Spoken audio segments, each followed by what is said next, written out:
don't judge art if it's not even out yet. You know, like, watch it, make your own opinion. If you have never seen Forrest Gump and you think it's a garbage movie, go fuck yourself. You know what I'm saying? But if you watch Forrest Gump and by the end of it, you're like, Jenny's a whore, and and I'd be like, you're entitled to that opinion, and I kind of agree with you.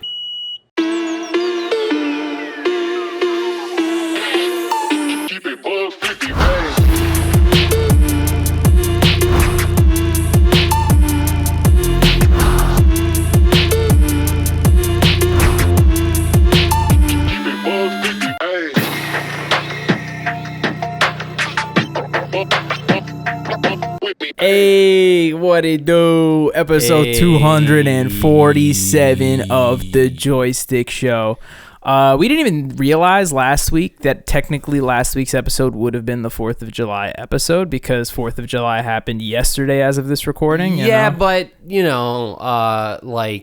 it was yesterday. Yeah. So it's fucking this one. Gotcha, you know what I mean? Yeah, that's why we decorated the set red, white, and blue this week. We never do this, so, wanted to do something completely different. Amen. Very intentional. We're going to talk about some cool stuff. I'm going to be talking about a lot of media that I consumed, but I am excited to talk about because it's some pretty popular stuff. Okay. And, Dylan's probably going to talk about how he spent his 4th of July weekend, which is going to be interesting considering I did nada for the 4th of July. And it's still currently happening. Yeah.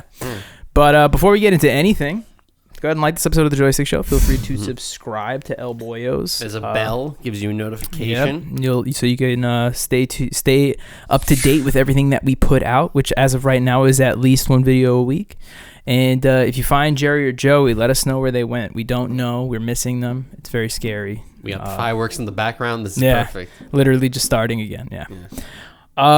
Speaking of the fireworks, Dill, you sounded like you had a fucking event yesterday. Yeah, so going into it, I was like, I don't really have anything planned for 4th of July. Because back in the day, it was like my dad's friend, Jeff. He was like an uncle to me, Uncle Jeff.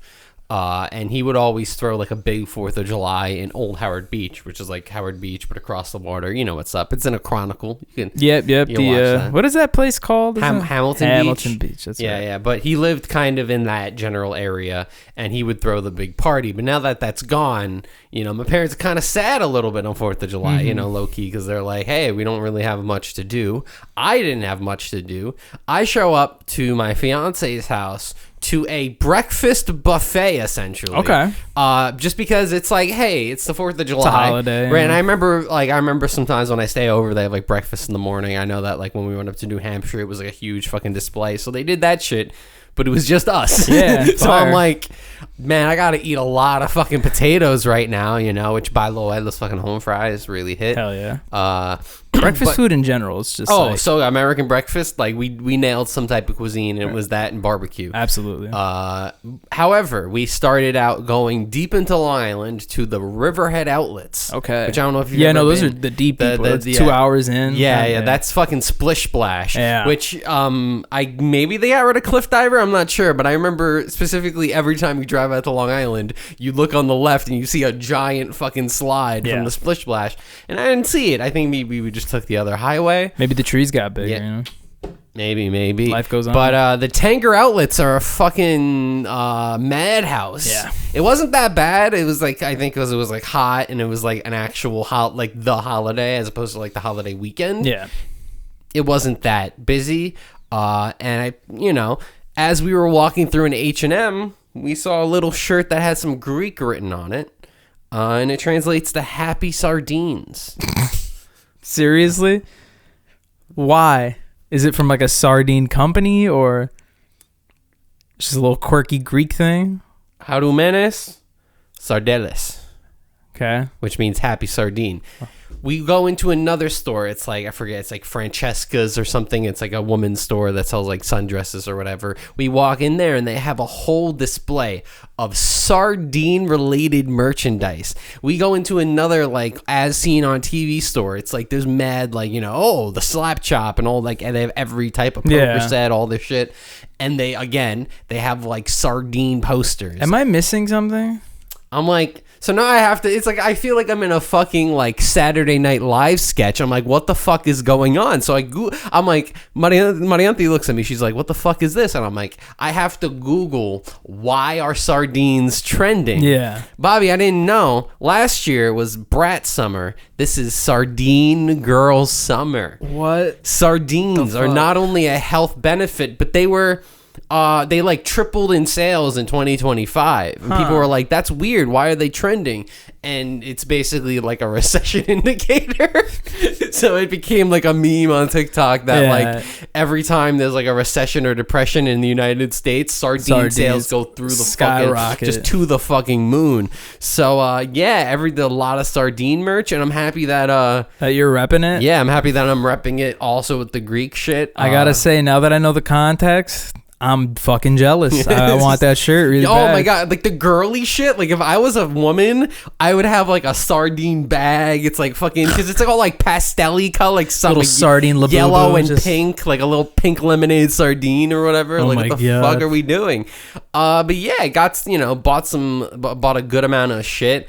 I basically like judged like what type of people walk into what type of stores, and I don't know if this is a hot take, but I wanted to fight every guy in the fucking Tommy Hilfiger store. I don't know what it is about the men who shop at Tommy Hilfiger. Sorry, I fucking love to, Tommy, Yeah. I think he gets so much hate for like, they make good clothing.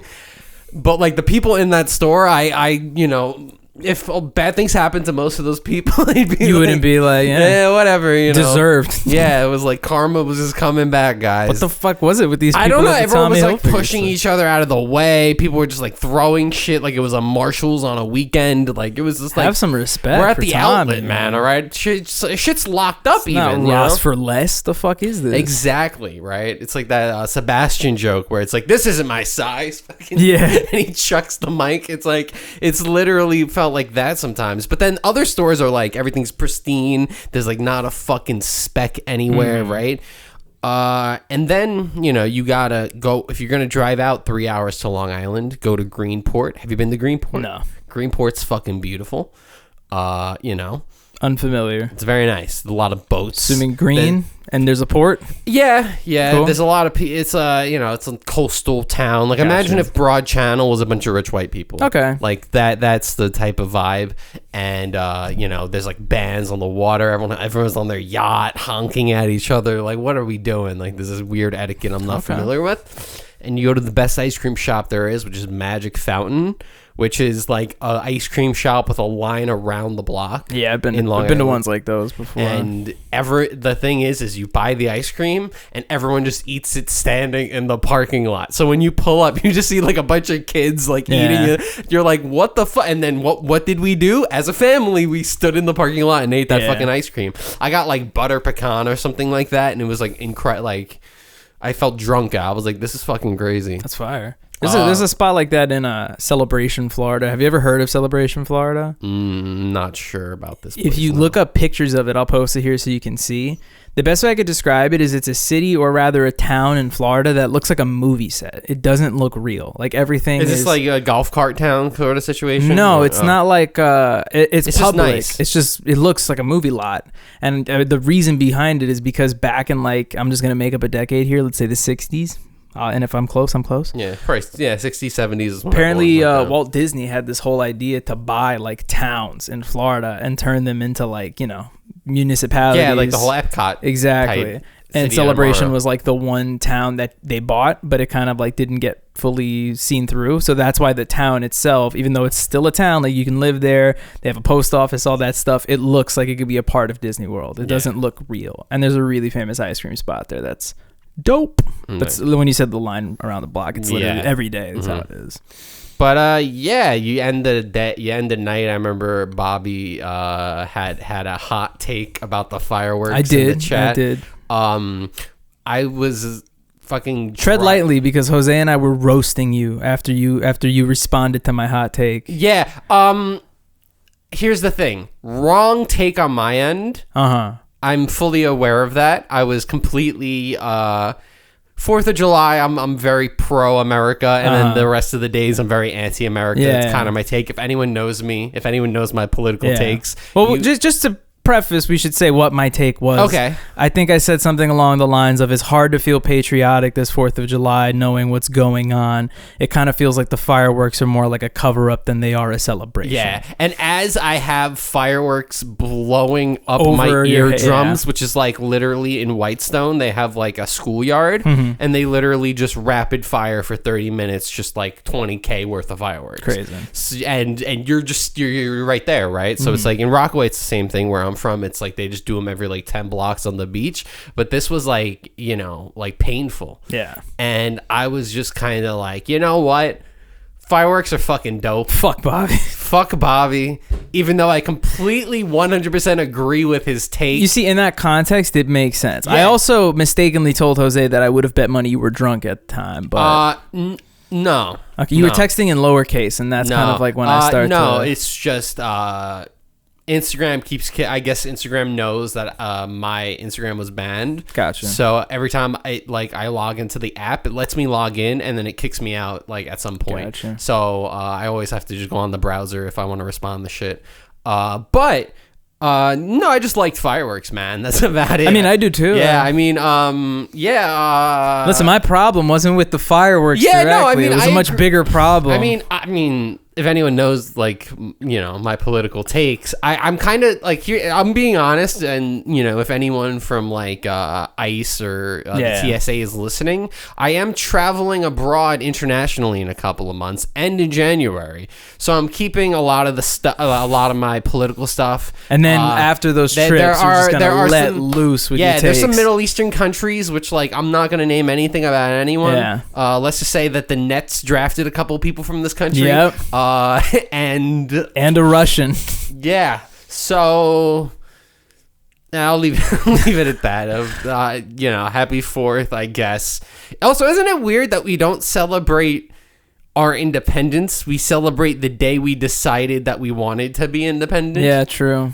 Well, no, isn't that's when we signed the Declaration. Well, that's when we declared it. We declared it, but we still fought a war to like 1782, 83 to prove ourselves. But a lot of people died during that part. You know what I mean? We don't talk about that. It's beforehand where we were all just like, if you think about it, now that you say that, that's like the most American thing I've ever heard in my life. Just a bunch of fucking dudes like, fuck yeah, we're gonna do this thing. Yeah, we're gonna celebrate. That's why everyone is so big on like militias and the amendments and all this shit. That's why like a lot of right-wing people are crazy about that shit, because it's like they identify with that, like, not lone wolf, but that kind of like separatism type deal. And it was like, yeah, because they were like fucking kings and shit. Like, that was the issue. The issue wasn't like, oh, England wasn't cool with us. It was like, oh, you have a guy in a fucking powdered wig. We have different fucking wigs. Powdered wigs, all right? yeah. We have different ones, and they're cooler, and we got guns, bitch. Well, thanks for your 4th of July take. I feel like maybe there was something else I wanted to mention. But yeah, I'm very conflicted on Long Island. I don't know how to feel about it. It's like, it's so like raking in billions of dollars, but what the fuck is going on? Yeah, there's nothing here. It's also like really. What do you mean you make billions of dollars? It's like also like Hamptons? Simultaneously really far while being not that far. You know what I mean? And also there's like always traffic, right? So it's like it could take 45 minutes. It could take 2.5 hours. It just depends on the day. But like the Hamptons, the North Fork, like I said, Greenport, and all those areas, there's literally like vineyards and farms and shit where it's like hundreds of dollars to go and like visit. So it's like maybe that's kind of like, it's kind of like a cheat. It's like there's nothing to do, so the shit there is to do really goes crazy. Gotcha. Like there's this place where there's like pies. It makes you miss and activity. People wait online for like hours for these fucking it's literally just a fruit pie, but people wait online for fucking hours for this shit. And it's like, is it the best? No, but what else are you gonna do? You gonna stand over there? What are you gonna stand on that line? You're gonna stand on this line? What are you gonna do? You gonna go on a boat? You don't have a boat. You're too poor for a boat. Like, you gotta stand on line. Yeah, this is the pyramid. You don't got a boat? Yeah, get online. You don't got a boat? How much money you have? Oh, you should be in Valley Stream. You should be. Like there's like a tiered Long Island system. I don't know, man. Maybe the outlets aren't for you. There's a mall over here. Yeah, there's Roosevelt. Oh, that's still too nice. Yeah. But go to Green Acres. Yeah. Go to the Walmart in Green Acres. You'll find and your try to people. survive. Yeah. I remember when that was a nice place to go. I remember when Walmart in Green Acres was like, wow, we're at Walmart. Oh, yeah. And then that guy got trampled during Black Friday, and it was over ever since then. Yeah, so. I mean, I don't know what it was, but I think you're right. Yeah, like also another play. I know we're just going on like a dumb, weird tangent right Weird now. tangent. When I was a child, the one place that was like fucking like Neverland to me, like some crazy thing, was Five Towns. Yeah. Because it had every shopping center. It had every chain. Had a Lowe's. It had every chain restaurant. It had a BJ's and a Costco. It had that fucking, remember it had like a batting cage arcade golf. mini golf place. I remember that. Like that, there was literally so much going on. It also just there. doesn't feel like a real. Kmart! It doesn't feel like a real place. Yeah, and it was also like the vibes are so like middle America for New York, and I think that's why it was so cool. Yeah. It was like almost like if you went the Midwest. It gives you like Ocean City, Maryland kind of vibe. Or just like anywhere in like Ohio, you know? Yeah. It's like the fucking gas stations lined up and shit. Like it gives Radiator Springs energy. I'll say. Yeah, you're on the fucking That's what route. I'll say. Just not in a desert. But shout outs to Long Island and shout outs to our beautiful all state. these places, Yeah. yes. Shout out to New York's a great place. If you hate New York, well, you probably live in Florida. And go watch another podcast if you hate New York. Yeah. But yeah. Fine. I watched a show. Okay. I watched a couple of things actually. That's kind of what I've been excited to talk about. But I think it's only right that I start with the show because I prefaced it last week. Yeah. And that's that I finished Ironheart. In a weird way, I think I'm kind of happy Joey and Jerry aren't here because I think they have interest in watching it, so I won't be able to spoil it for them in person. But I am going to spoil it for you, Dylan. Woo! So, Nice. poor you. Before I even get into the series, last week I mentioned how I was conflicted on what I thought about it. It was still pretty early. I think I said something along the lines of it doesn't look like it's going to be one of Marvel's better series, but it doesn't look like it's going to be one of the worst. And while I still agree with that, I do have to say I think the series did get significantly better in the last 3 episodes. As it should. And if I were to give it a number rating, I was thinking about this for a while. I think Mildred gave it a 9. I'm going to give it an 8. That's where I'm going to settle with it. But it's a pretty good show. I think also one of my favorite things about the show, plain and simple, is its length. Not only is it only 6 episodes, but the fact that the 6 episodes came out in the span of 2 weeks is very digestible. It's just like knock it out really fast. And it was really cool. So that being said, before I even get into the actual review and before I spoil stuff in the first place, Joey posted a video in our chat like a day or 2, maybe 3 days after we filmed that episode. Granted, I don't think Joey was here for last week's episode, but he posted a video of a guy who had a very ranty review of the show. He had some talking points where he said things like, there's kind of a theme in the series where Riri Williams she has like this kind of thought process where Tony Stark was a billionaire. So he had all of these options and all of these resources to build these amazing Iron Man suits and technology and stuff like that. Whereas she's just kind of like a middle-class chick from Chicago who has to make it work, right? So reviewers saw that and took it as like, oh, why are they disrespecting the legacy character that paved the way for her? And I'm like, I don't think it's so much disrespect as much as it's like, it's just characters. I mean, it was like it's setting up character development. I don't think it's really... Like, literally, I was like, we don't know what the next 3 episodes are going to bring. And not only that, the character of Riri Williams never got to meet Tony. Like, all these other characters did, you know? They got to know that Tony was, like, this caring person who literally gave his life to save, like, half the world. They should actually go back and add a scene where she has an encyclopedia of Marvel, and she opens it and reads about Tony Stark. Oh, Tony the Iron, but the suit. Yeah, that's why I do it.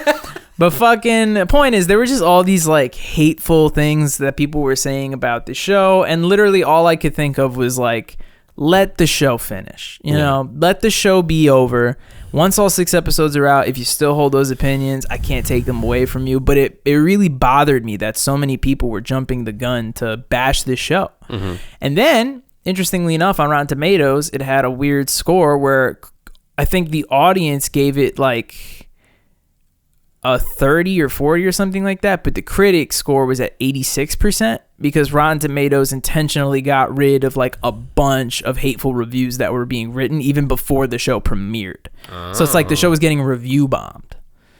which in my opinion is just like one of the worst things you could do. Like, obviously I'm a little more biased because I'm an artist, and more specifically I work in the movie TV kind of industry, but like, don't judge art if it's not even out yet. Like, watch it, make your own opinion. If you have never seen Forrest Gump and you think it's a garbage movie, go fuck yourself. You know what I'm saying? But if you watch Forrest Gump and by the end of it you're like, Jenny's a whore and and I'd be like, you're entitled to that opinion and I kind of agree with you. You know what I'm saying? Like, that's my point.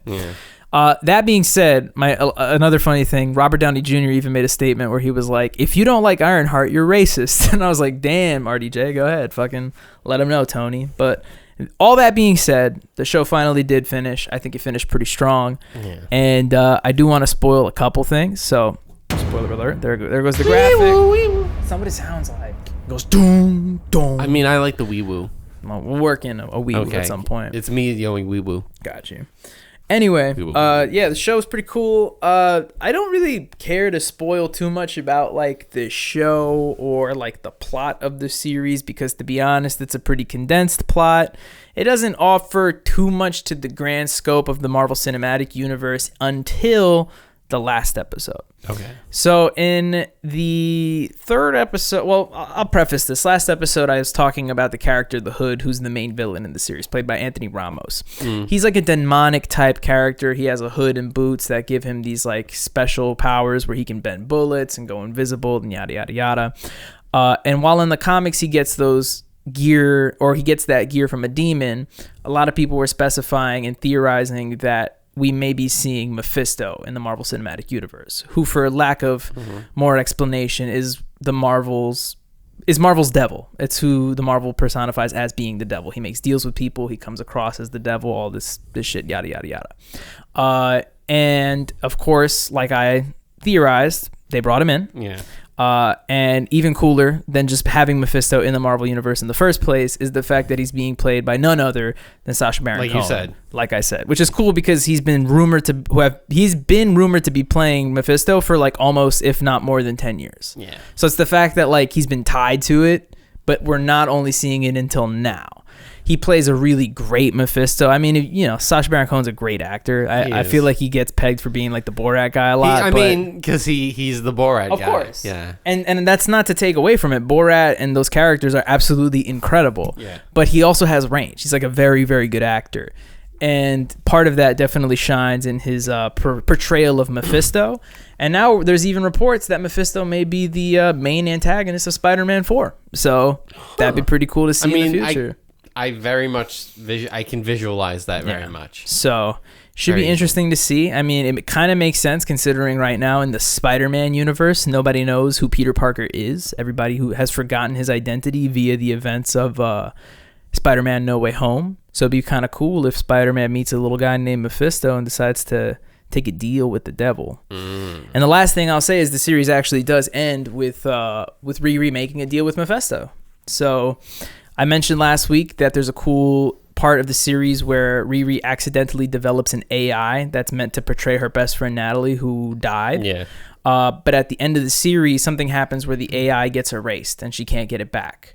So Mephisto shows her an alternate reality where he can bring her back, not as an AI, but back to life.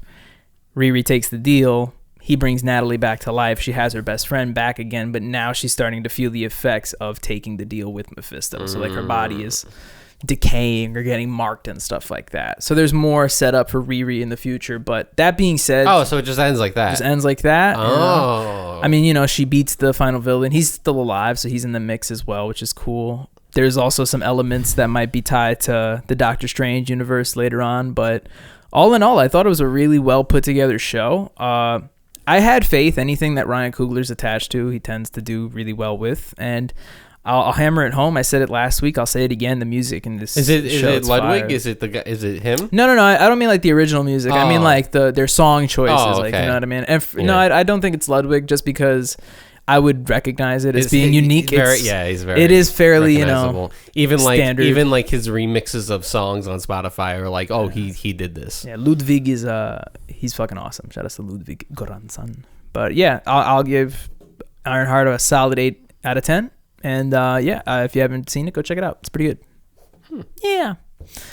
You got anything or?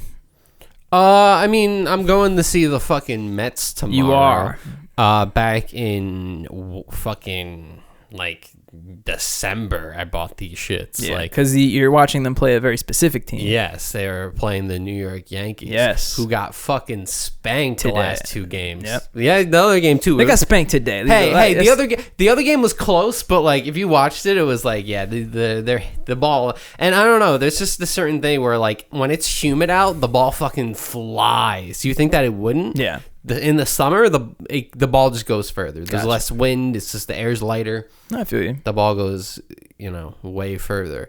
But yeah, I'm very excited. I spent a lot of money on these tickets. You were telling me, yeah. But it's worth it. I mean, you get some pastrami, get a cookie bucket. Well, if I'm being honest with you, I would say that the tickets were worth it even back in the day, just considering the event of the game. But considering now how talented these teams are, it's kind of like you're getting to watch 2 of the best teams in the league play. And honestly, like I could have made money because a month after I bought the tickets, Juan Soto signed for $750 million, and the tickets jumped up by $80 because Soto went Yankees to Mets. Yeah. And when he steps up the bat, it's like Boo City, Cheer City. No, it's fucking loud. Yeah. You're like, even like watching the game on TV, you just hear people talking because it's sold out. No, it's true, yeah. Like, it's so weird. Like, normally in the Mets It's funny you mentioned that. I also clocked that watching the game earlier, but I just attributed it to being New Yorkers. Like, it's just all these New Yorkers in the same building. And also, a lot of people go as like, I mean, I don't know why I think Marianthi just is there for the food, but she, her parents are Yankee fans. I mean, I don't watch baseball at all, but like if they had a team, it would probably be that, right? But I think she's a Mets fan now, but I'd have to ask her. We'll see how she acts tomorrow. She's a turncoat. Yeah, we'll see. I'm getting I'm more excited to see my brother in action. Yeah, because my brother works like 6 days a week, so much fucking hours, and then he finally gets to go to a Mets Subway Series game. And we're gonna be high-fiving some little fucking Jewish kids. God, the amount of Queens union worker riffraff you're about to hear, bro. It's gonna be great. Oh my god! Oh, it's like, and we're close to the outfield too. So I know my brother is gonna be talking shit. He's just gonna be yelling at Trent Grisham, bro. He's gonna be like, "Hey, what the fuck? Your name is fucking Trout." I don't know what he's gonna do. Grisham, you're not even the good Grisham. Yeah, John Grisham, Arthur. Just fucking starts naming all the John Grisham. Starts naming all the Grishams.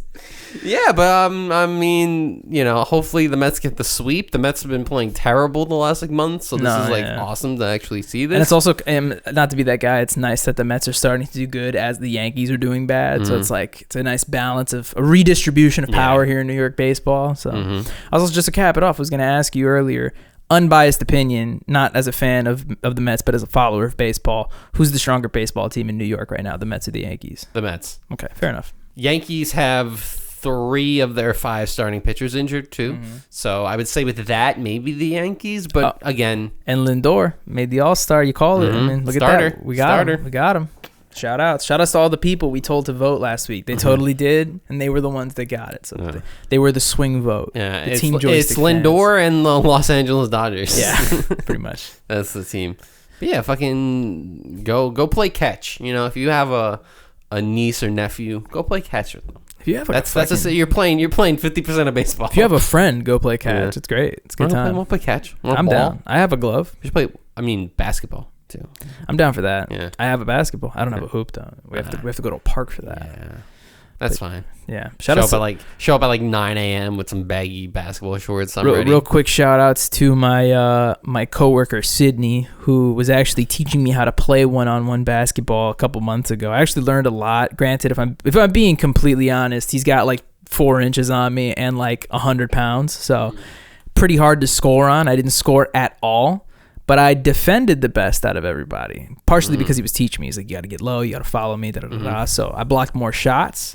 But at the same time, I made no shots. So, and then he got hurt. So, but I got to learn something, and that's the cool thing. You hurt him though. I didn't. He didn't get hurt playing against me. He got hurt playing against my coworker. Bobby. You showed him who's boss. Yeah, I wore him down. You broke his ankle in half. Yeah, that's what I did. Yeah, thank you, Dylan. I appreciate it. Dylan was there. He saw it. Yeah, I saw it. Dylan's one of my students, actually. Yeah, I was just stalking. You. I was talking you. My God, bro, fucking. I want to talk about something near and dear to my heart. Okay. I want to talk about a movie I saw that changed my life. But I saw this movie like 10 years ago. Maybe not 10 years ago. It's probably less than 10 years ago. I'm so confused right now. Exactly. So about 10 years ago, when did this movie come out? It couldn't have been 10. Maybe it was 10, but I didn't watch it 10 years ago. I probably watched it like 6 or 7 years ago. But you're giving conflicting information. Point is, I watched a little movie by DreamWorks called How to Train Your Dragon. And if Dylan knows me like I think he knows me, I'm very passionate about this series, okay? Yeah. You have to keep in mind, when the How to Train Your Dragon series came out, I was already an adult, so I was not thrilled or excited in the slightest to go watch them in theaters or even to watch them in general. I was just kind of like, whatever. Yeah. And then when the third movie was coming out, which I want to say was like 2020 or 2019, something in me was like, let's watch the first one, give it a shot. So I watched the first one, and I was like, solid movie. And then I watched the second one, and it's the only time I've ever popped off while watching a movie. Like, I literally got out of bed. I was like, let's fucking go. So, like, ever since that, I've had a very strong connection to these films. The third movie, in my opinion, is good. It's not the strongest one. I still think it's the second. But recently, DreamWorks released a live-action adaptation of the movie. Oh, yes. I saw the trailers for this. I remember I was in theaters. I think I was watching either Sinners or Friendship. And the trailer for it came on, and I'm like, "Is this just the fucking animated?" Like, I didn't register that it was a live action. Also, quick side tangent: I'm going to see Sinners on Wednesday, so I finally get to join the club of people who've seen that, and then Superman on Thursday. So back-to-back films for me. But keeping on track with the film I did see, I have to say, putting aside my personal biases for how much I do love this film and franchise and its characters, it is the most faithful live-action adaptation of an animated film I've ever seen. And if Disney wants to do anything close to what DreamWorks did, they need to start paying attention. To give you perspective, the entire movie was almost frame for frame. Like, it's like you're watching the animated film, but with real people. Yeah. They probably added maybe 2 things in the movie that I didn't find familiar. There was one scene in the beginning where Stoic the Vast is talking to like the whole community of Vikings on Berk, and he's kind of explaining where a bunch of the tribes have come from, because some of the people on the island are Asian or black, and he's basically insinuating that some of the tribes came from the Far East or from Africa and stuff like that, which is kind of a cool way of bringing these things together and making the universe feel a little bit more, I won't say realistic, but more cohesive. Okay. And then there's another scene between Astrid and Hiccup, where Astrid kind of tells Hiccup that he better sharpen up his shit because he's coming for like his house, and she wants to take his home of chief because she wants to become the chief one day when they get older, and yada yada yada. But other than that, the entire movie is like exactly what you see in the animated version, but live action. And then of course you could have that question of does it matter then, because I'm watching something that's exactly the same. And I'd argue, yeah, I think this franchise in particular translates really well to live action. I mean, I think it's just too, like, I feel like a lot of times animated movies exist because it's like in sci-fi and all these different kind of like different universes. It's like it's hard to make that universe in reality. Yeah. So for them to do that is an accomplishment. Another thing to mention is because it's a live action adaptation, the movie feels that much more epic because we really feel like the action of Hiccup and Toothless like flying through these crazy peaks and fighting dragons and all this crazy shit, right? But what really hammers it home into why the movie feels so good, I have nothing but high praise to give to Gerard Butler. Gerard Butler voiced Stoic in the original series and actually came back to play the same character in the live action films. And it's like you ripped him off the screen in the animated movie and threw him in real life. It's like 1 for 1. And I'd argue if anybody else plays Stoic than Gerard, it would take me out. But you take that one person and you give him the same role in the same kind of like, just in the same amount of power that character holds. Yeah. Incredible. Same stakes, yeah, it's incredible. So shout outs to him. He ties the movie together. Little fun fact, his sidekick in the movie, the guy who works with Hiccup, in the animated version, he's voiced by Craig Ferguson, but in the live action version, he's played by Nick Frost. So that was kind of cool. And Nick does a really good job too. So Really good casting. And then the last thing I will mention in terms of casting is I'm not familiar with his name. I'll put it here, but the new actor who's playing Hiccup in the movie, he does a really good job. I think when you watch the How to Train Your Dragon movies, the one thing, I'm going to be honest, that always kind of made me feel a little weird was actually Jay Baruchel's voicing of Hiccup. Just because Jay Baruchel has a more grown voice, and when you put that on the character that's supposed to be like 16 or whatever age Hiccup is supposed to be, like, yeah, Jay Baruchel has a bit of like an innocent kind of like geeky voice, but it still feels like an adult voicing a kid. Yeah. Now that we have like a teenager or young adult playing the same age kid, it feels right. I won't say that it's like a perfect casting, but just the fact that they casted somebody in the age range to play the character. Yeah, it wasn't like an adult trying to play it sells it that much better too. So yeah, that'd be weird Jay wouldn't be like, Jay's kind of old now. Yeah. And keep in mind, he voiced Hiccup in all the movies, so it only makes sense that they cast the younger person. But that being said, I'm going to go ahead and give How to Train Your Dragon, the live adaptation, a 9.5 out of 10. Okay, I was gonna very, very good movie. The only reason I did not give it a 0.5, if I'm being completely honest, is I think there's room for growth with the second film. Not just because the second film is just better than the first and the animated versions, but also because the second film brings a lot more characters, brings a lot more environments. So I really, really hope it gets a sequel, and I will be there first day to check it out. So shout outs, How to Train Your Dragon, 9.5. Shout outs. Nice. Shout outs to dragons, to toothless dragons. For dummies. Talk about one last thing, and then we'll swing it out of here. Your boy's been streaming. Your boy's been back on the Twitch horse. Yeah, you've been. I just wanted to say shout outs to Tony Hawk Pro Skater. It's a game that I've been passionate about my entire life. The 3 and 4 remake is coming out Friday, and to celebrate, starting 2 days ago, I have been kind of embarking on a 7-day marathon, so to speak, of playing the first 9 Tony Hawk games. So I'm playing Tony Hawk's Pro Skater 1, 2, 3, 4, Underground 1, 2, American Wasteland, Project 8, and Proving Ground. Yesterday was day 1. I beat Tony Hawk's Pro Skater 1 and 2, started 3. Today was day 2. I beat 3 and almost completed 4. I have to finish 4 tomorrow's stream, but we're on a pretty good pace, and hopefully we'll be able to beat all 9. Just wanted to say, having the experience of, I've played all of those games at least once before, but I've never played them in a row like this before. And it's very interesting being able to see not just how the Tony Hawk games themselves have progressed, but how just any game series themselves progress from one title to the next, how they add new mechanics, new features, new graphic systems. And like the progression of the Tony Hawk games really goes like, it's pretty linear. And then somewhere from like 3 to 4, it just skyrockets, where it's like 1 is a solid game, and then 2 is like, oh, they added fucking manuals. Like, that's pretty cool. Now we can chain combos. And then 3 is like, now we have reverts, so we can do like 1,000,000-point combos. Oh, that's pretty cool. And then 4 is like, we added career mode and fucking spine transfer, so there's no timers, and the combos get even higher. And then it's just like they keep adding crazy, like you could get off your fucking board, and like everything gets wild. So it's a lot of fun to just progress through the games and see how good they get. So shout outs to Pro Skater. I've also had my own kind of ragey moments having to deal with some of the, I forgot how fucking archaic the PlayStation 1 was, man. I forgot what playing video games without controlling a camera was like. That's hard. That's rough. But all that to say, love the Tony Hawk games. It's really good playing them. I'm on Pro Skater 4, which is one of my favorites. I'm excited to get to Underground 2, which, as you know, is like one of my all-time favorites. When I used to speedrun, I could beat it in like 12 minutes. But shout outs. It's a good time. If you're watching this on Wednesday, it'll be my day like 5. Come through. Check it out. I'll be playing probably like American Wasteland or Project 8 or something like that. The best ones. They're pretty good, actually, so check it out. And also, some guy on my stream came by and told me to download like a mod version of it that has like some cooler stuff, so I'm going to actually download that. Yeah. Nice. So shout outs to Pro Skater. And then on the final day, Tony Hawk's Ride. Yeah. And you know what's sick about Pro Skater, right, Dylan? What's that? The music. The amazing playlists and tracks that they have. Yep. And speaking of that, it's time for Jam and Yam of the week. Holy moly. Yeah.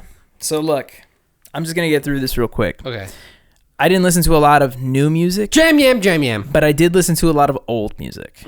Me too. I had half a mind to give it to a Tony Hawk song, but I think I'm going to do that next week after I've played all of them. Like, I could crown it to my favorite. If I were going to give it to one of the Tony Hawk songs I've heard so far, I would give it to 96 Quite Bitter Beings by Can't Kill Yourself. You know, the classic, great riff. Yes. I'm going to go ahead and give it to a Black Eyed Peas hit. Shoutouts to Let's Get It Started. Ella Funk was one of the first CDs I ever bought with my own money, and I've just been jamming to that song for whatever reason.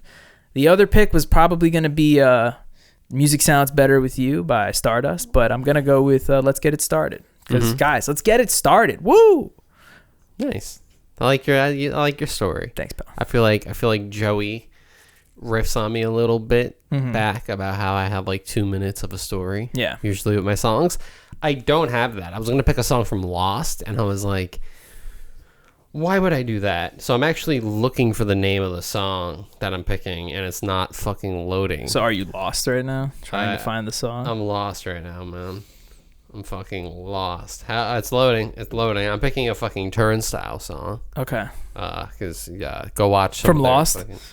They were not from Lost. Lost made its season finale. Bro, you know what? I'll go Harder on You by Turnstile. Sounds good. It's not the song I was gonna pick, but all their songs kind of the same anyway. Rock out with your New Jersey cock out. Sounds good. Yeah. Well, thanks for joining us for episode 247 of The Joystick Show. Catch us next week. We're going to be talking about a lot of stuff, including the barbecue that we're going to have upcoming, which I hope is a good time. It should be fun to hang out with everybody. Anti-Independence Day barbecue. Yeah. Down with America. Joke. It's just a joke. It's like that Trevor Moore sketch where it's like, you could say, I want to kill the president. Yeah. You could download the blueprint and show it, but no. But fucking, thanks for joining us. We really appreciate you. 247. Oh, thank heaven. Yeah, that's a thing. You see that? People say that, I guess. Did a little rhyme, right? And, fucking, shit.